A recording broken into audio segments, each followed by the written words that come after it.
Pinipili ko maging Pilipino. Pinipili ko maging Pilipino Na isang buwan. Tama. na isang buwan tama.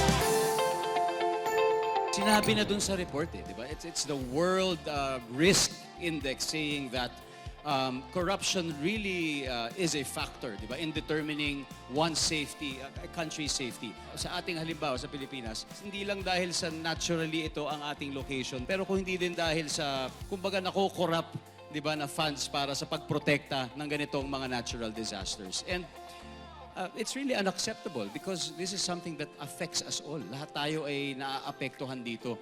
Pero higit sa lahat, ito yung pera ng sambayanan, di ba, na nagagamit sa hindi tamang paraan. Di ba? Yun yung nakakagalit doon. Kaya mahalaga talaga yung participation of our young people in flagging these problems. Kasi halimbawa, isang classroom o unfinished flood control project or baka nga wala dahil ghost, di ba? I-report mo na yan.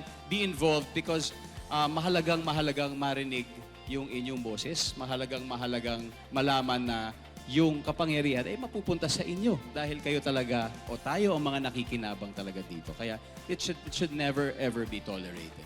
Living an active lifestyle, like I said, would allow us to gain the benefits of such by being in a better mood, being in better health. By being in better health, we are able to function better. And I think the mental part where we're able to produce hormones that are upping our mood instead of, making us feel depressed and sad and sorry for ourselves, that is a great cure, medication or prevention of, as well, for mental-related conditions. And I think the social side, live an active lifestyle. We share it with the people we love, our friends, our family.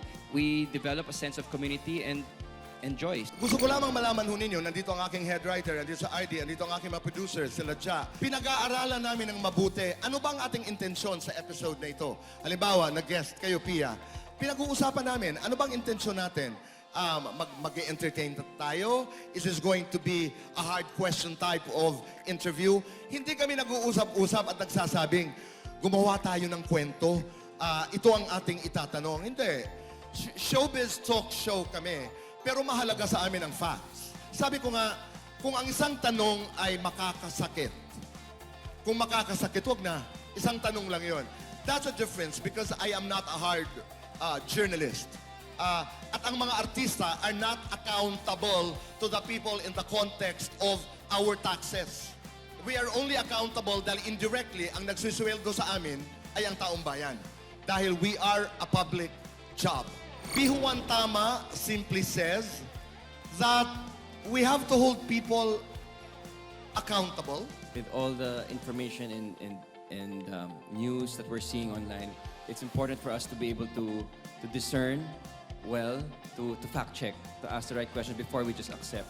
I really wanna commend Jimmy for coming up with the campaign ng Pihuan Tama campaign dahil sobrang kailangan talaga natin ngayon, lalong-lalo na sa social media, di ba, yung mga sinishare natin. At siguro pati na rin yung mga i-consume at pwedeng mapanood ng ating mga, especially mga anak ko.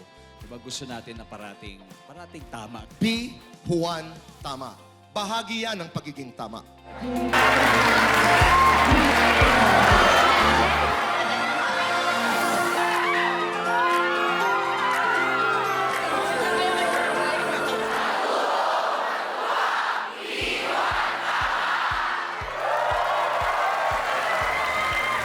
Piliin ang tamang impormasyon sa GMA. Kasama ang Synergy, Anak TV, NCCT, OCD, KEP.PH, PWU, WWF Philippines.